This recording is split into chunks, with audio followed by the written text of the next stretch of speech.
Shana Tova. I'm going to need your help because we are at a limited capacity. Your voices need to fill the space as if it was a packed sanctuary. It's hard to hear those who are watching us on live stream, so we'll try again. Shana Tova.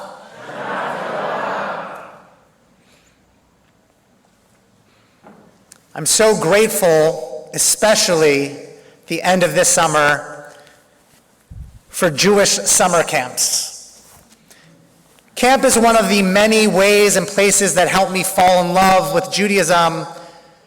For my older daughter, Kayla, who spent her first summer at overnight camp this year, it became a safe space. It almost felt normal. So special thanks to Camp Ramah and the Poconos for taking good care of her, and to all the summer camps out there for taking care of all of our children, for giving them this quote-unquote normal summer. But it was intense to even get her to camp. We had to show proof of a negative COVID test in order to drive into the camp grounds, and then slowly, car by car, pulling up as one child and no adults got out of the car for an additional COVID test. We had to hug her inside, reaching behind to the back seat, so we remained in the minivan. And camp began in pods, which grew larger and larger with each camp-wide negative test. The thinking was, if the NBA could pull off a bubble, then so could camp. Rabbi Norman Cohen shares a story about when the bus to camp would meet in his community's parking lot. He'd gather to send off his youngest congregants as they loaded their luggage in the undercarriages before ascending the few steps onto that coach bus on their way to weeks of utopia. He reflected on the first time he saw a mother crying, saying goodbye to her daughter who was going to sleepaway camp for the first time. Trying to comfort her, he responded, "Don't worry, she'll be back."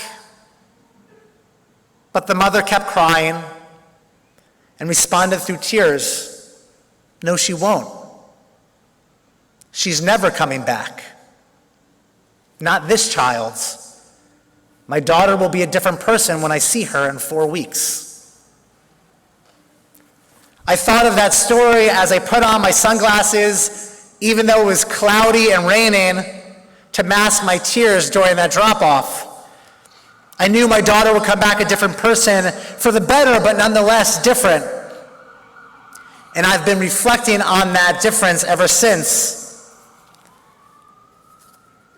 Over the past year and a half, I would frequently, as an attempt to comfort each other, say, "Don't worry, this is how things are until we return to normal. We're on Zoom until things are back to normal. We wear masks until things are normal again." But there is no real back to normal. There is life as community, as society, prior to this pandemic. And there's life now, still in the midst of this pandemic, and afterwards. But the after will never be like the before. Many of us may be returning to our sacred space for the first time in a long time. And while this is the same sanctuary that we gathered in for Purim a year and a half ago, prior to temporarily shutting our doors, it's a completely different space. We have returned home, but different than before. When God speaks to Abram for the first time, he calls out to Avram, "Lech lecha me'artzecha, mimoladatecha, mibeit avicha, el ha'aretz asher areka, Surely go for your own sake on a journey. Leave behind all that you know. Leave your lands where you were born, your family's home, to a land that I will show you. And Abram, accompanied by his wife Sarai, they do just that. Parshat Lech Lecha ends a handful of chapters later with Abram and Sarai entering into a covenant with God. But in that moment, Abram becomes Abraham, Avram becomes Avraham, Sarai becomes Sarah. The changing of a name is meant to signify more than one's place in this covenantal relationship with the divine. Changing one's name represents and signifies a major transformation. And this transformation was not a sign of the covenant. It was an impact of the journey. Abraham and Sarah, after leaving all that they knew and all that was safe and comfortable to them, could not return back to normal. After life's experiences, they could no longer be Avram and Sarai. They understood that they were different, and we must understand that too. This pandemic has changed us as individuals and as community. We cannot go back to normal as hard as we try, as much as we wish. We can't go back to how things were before because that was striving to meet the needs of different people, of us in a different reality. We're not the same, and what is normal is not the same either. Tomorrow morning, as part of our Rosh Hashanah Torah reading, we read the Akedah, the binding of Isaac. And in this complicated text, we read about the complicated nature of Abraham following a command to sacrifice his son as a sign of blind faith. In this reading, Abraham begins Isaac and brings Isaac on a journey, climbs to a mountaintop, binds him up, sharpens his knife, and raises his hand in preparation for slaughter. Only then does an angel interfere. And that angel says, Abraham, Abraham. So distracted, the angel calls out twice to get his attention and then says, Ata yadati ki yireh Elohim. Now I know that you are truly a person of faith. Now? In that moment? Let's put aside the complicated theology for a moment. Rabbi Menachem Mendel of Kotz, the Kotzker Rebbe, the famous Polish Hasidic leader of the 19th century, asked, why now? Why does the angel say that now, that moment, was proof that Abraham was a person of faith? Why not when he took his son on this journey up the mountaintop, sharpened his knife? Why not when he just agreed to this challenging test in the first place? Why now when he untied his son? Aside from the family drama that ensued, or the likely expensive therapy bills that came from that experience, Abraham had no idea what life would be like next. It was difficult, but the Kotzker Rebbe says he ultimately accepted this path. And now, with the angel saving his son, preventing him from sacrificing his son, his perceived journey had been altered. What he thought life would be like changed. As Rabbi Norman Lamb described, it is human nature to not retreat from whatever path one is on in life, to mold the future along the doctrines of the past. We do not want to change. We cannot change, he said, because doing so potentially deems our past invalid or inauthentic.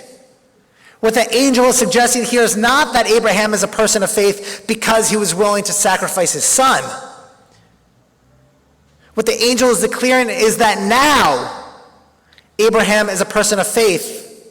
The celestial being is declaring that Abraham is a person of faith because he has changed. He was willing to change, to adapt.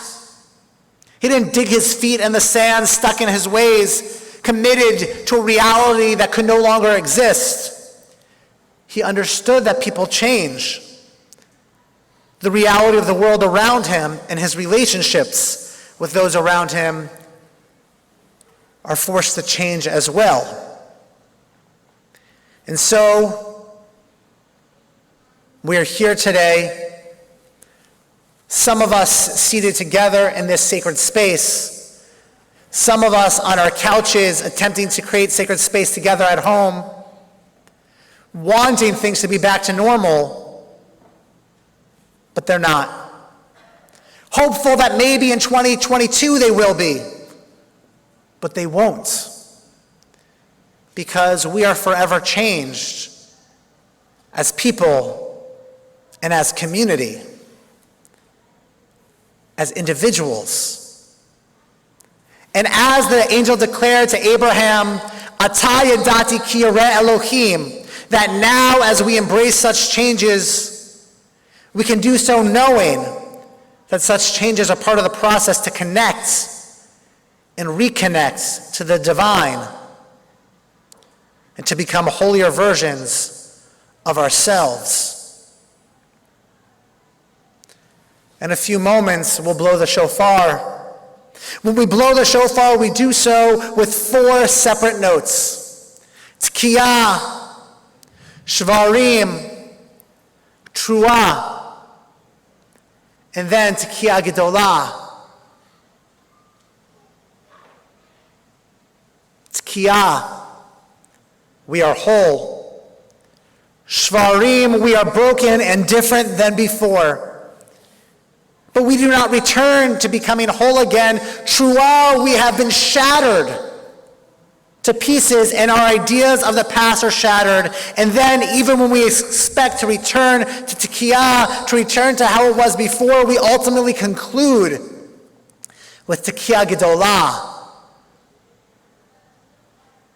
with one final elongated blast, longer and louder than before. It is a sign that we change constantly. And even when we think and we hope we will return to a previous state, in reality we are changing to a different, maybe even fuller and more authentic state. We're ultimately becoming a Tkiyah Gedolah. For there have been things that have been extremely difficult about the changes to our realities in the past 18 months, aside from the health concerns that were the catalyst to those changes in the first place. But I believe there were also necessary changes that each of us made to become a Tkiyah Gedolah. Once we realized there was no going back, once we realized that our realities can never be Tkiyah, we embraced such changes. We broke down as Shvarim, as Truah, but then ultimately became more whole and more holy as a result. So what do some of those changes look like? Some of us have learned to not sweat the small stuff, to not let the small things annoy us anymore. We try to be reminded of the bigger picture, of the continued blessings in our lives. Others are angry all the time at the government, at the world, at those who see things differently than us, at family members or colleagues who seem less concerned about health and safety in a way that we may. Some of us have eaten every single meal together as a family, a sliver of light. Others have eaten alone, or loneliness only exacerbated by this pandemic. Some of us love Zoom and the comfort of staying connected to family members near and far, or taking a work meeting in our sweatpants. Others prefer to never look at a computer screen again and may opt out of any social, educational, cultural, or spiritual experience if it begins with the word virtual. Some of us yearn for physical embrace. I am a hugger. I have a year and a half worth of hugs stored up. All I want to do is hug people, and yet I find myself on this day in this sanctuary bumping elbows. Others among us are hesitant to be close. Hugs, maybe even handshakes, may be a permanent fixture of the past. Some of us have binge-watched every single show on Netflix or Hulu or Disney Plus or any other streaming service that has to offer a safe haven instead of going out because we couldn't go out. We didn't feel safe or comfortable going out. It was a way to disconnect from the real world every once in a while. Others only watch the news when we turn on the TV, waiting for the latest headline to make us more angry or more sad. Some of us have begun commuting back to work. Some will never take the train again and opt for driving, fearful of being in a crowded place with people they don't know. Others will never commute again, having permanently transitioned to working remotely, changing careers, or reprioritizing other aspects of our life and putting work on the back burner.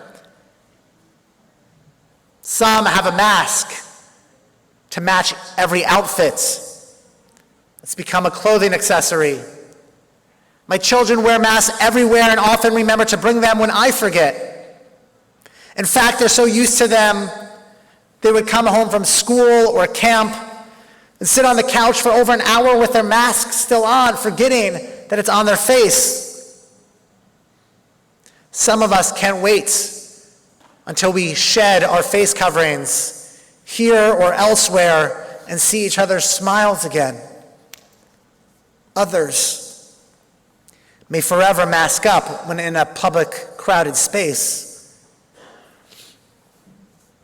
In this moment, I feel like an angel is calling out to us repeatedly and telling us, Ata yadati ki yareh Elohim. Now you return to synagogue, still masked, still socially distanced. Now you transform your home into sacred space and turn your television screen into a bima. Now we have committed to embracing this changed reality in our changed lives. We have embraced that things will never be normal like they were before, for we have a new, different definition of normal. The world has changed, and we have changed. During the previous month of Elul, the weeks leading up to Rosh Hashanah, we're taught to do cheshbon hanefesh, an accounting of our souls.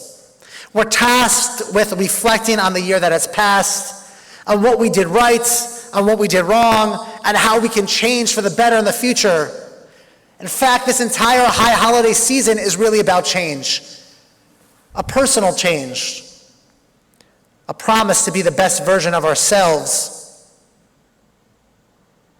But none of us needed a ritual or a holiday season to remind us about the need for change this time around. We had reality swoop in and force us to adapt.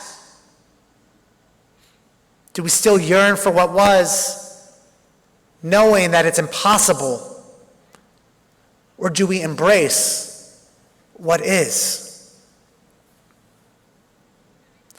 The book of Lamentations ends with the repetition and thus emphasis on the penultimate verse. Hashivenu Adonai Elecha v'nashuva chadesh yameinu kekedem. Take us back to you, God. Return us. Renew our days so that they will be like they once were. We ritually repeat these words time and time again, not because we expect things to go back to how they were, but so that we can remember how things were and not forget, even if we know and accept that life and reality is different now.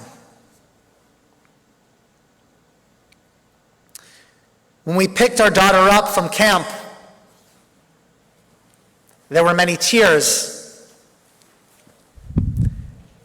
Tears of joy to see us, tears of sadness for leaving her new favorite place and newest best friends, tears from her parents, accepting that with each thing that she said and each expression she made, she was different, a little bit older and more mature, shaped by camp, shaped by life.